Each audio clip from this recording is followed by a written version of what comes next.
प्रश्नावली चैतन्य 3 प्रश्न नंबर 14 करेंगे। प्रश्न को एक बार ध्यान से आप लोग पढ़ लेंगे। उसके बाद इसका चित्र बनाएंगे। तो चित्र बनाया हमने, 2 त्रिभुज दिए हैं इसमें। तो इसमें त्रिभुज एबीसी की भुजाएं AB AC और माध्यिका AD, और एक अन्य त्रिभुज PQR की भुजाएं PQ PR और माध्यिका PM क्रमशः समानुपाती। समानुपाती मतलब समान अनुपात मतलब बट्टाई। इतना आपको आता है। सिद्ध करना है त्रिभुज ABC समरूप त्रिभुज PQR। तो ये हमें डाटा दिया है। समरूप करने की 3 कसौटियाँ होती हैं, इनकी सहायता लेनी है। अब ये जो त्रिभुज है ये बिना रचना के किए प्रूफ नहीं हो सकता है समरूप लाना। तो इसके लिए हम क्या करेंगे, रचना करेंगे। तो ये अगला हिस्सा आप देख रहे हैं हम। तो रचना क्या करी हमने, AD जितना था उतना DE खींचा। तो बिंदु T लिया, A से D जितना उतना DE, फिर E से इन दोनों बिंदुओं को मिला दिया। तो एक त्रिभुज का निर्माण हो गया। पूरा हमारे पास ABEC एक चतुर्भुज बन गया।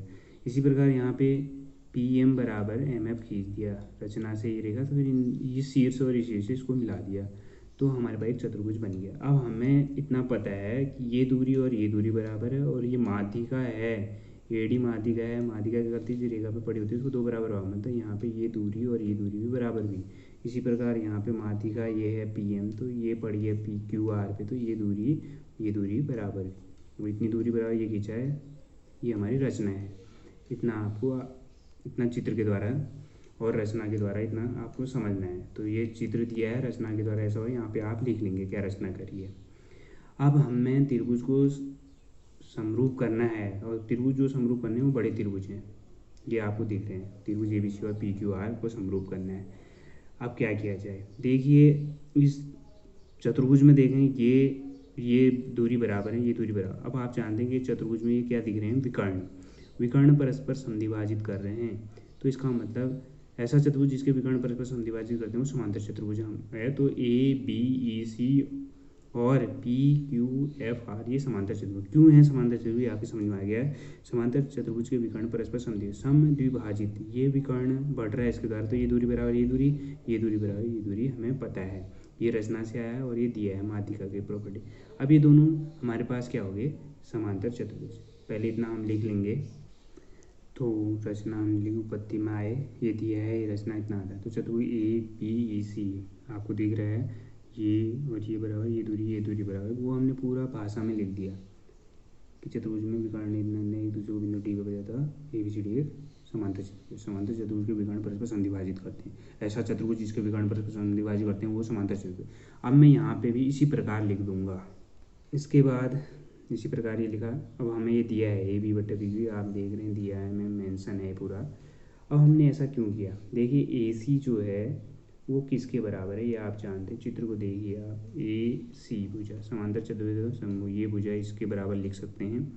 और यहाँ पे भी आप देख लेंगे BE, AC को B और PR को QF। ठीक हो गया।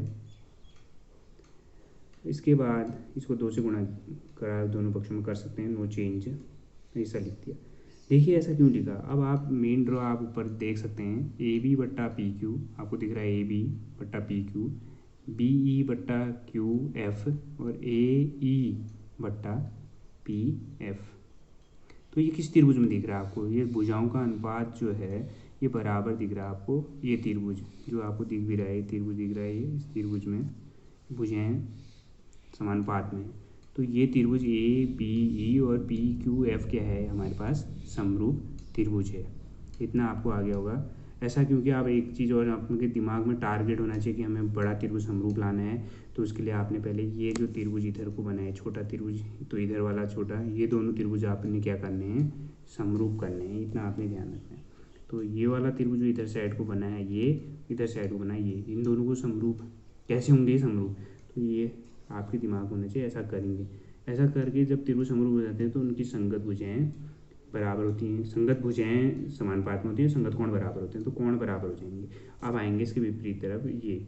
अब इसी प्रकार यहाँ करेंगे, ये वाला त्रिभुज और ये वाला त्रिभुज क्या करेंगे, समरूप करेंगे। उससे क्या आएगा, ये कोण और ये कोण बराबर हो जाएंगे। आप जानते हैं समरूप त्रिभुजों के संगत कोण बराबर। इन दोनों को जोड़ देंगे तो ये पूरा कोण बन जाएगा। ये वाले पक्ष से जोड़ेंगे तब ये पूरा बनेगा। यहाँ पे ये वाला पक्ष जोड़ेंगे तब ये पूरा बनेगा। अब हम जानते हैं कि ये पूरा कोण बराबर होगा, तो अब हम इस त्रिभुज में आएंगे, इन दोनों त्रिभुजों में, क्योंकि हमें यही त्रिभुज समरूप बनना चाहिए, ए बी सी और पी क्यू आर। तो अब बड़ा इजी हो गया, क्योंकि ये बट्टा इतना हमें पता है, ये बड़ा ए सी बट्टा देख रहा है पी आर ये दिया है, और बीच में कोण, दो भुजाओं के अनुपात के बीच में कोण है, तो एस ए एस से क्या हो जाएगा, त्रिभुज पी क्यू आर और ए बी सी समरूप हो जाएगा।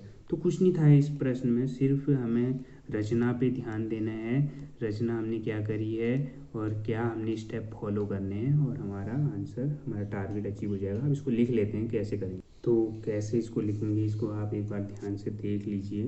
पूरा प्रश्न मैंने विस्तार से आपको बता दिया है, क्या दिया था, क्या करना था, रचना क्यों करनी पड़ी, समरूपता की कसौटियाँ, उत्पत्ति इसकी प्रूफ, जैसा जैसा हमको दिया है रचना, तो त्रिभुज क्या हो गया था, पैलोग्राम हो गया था।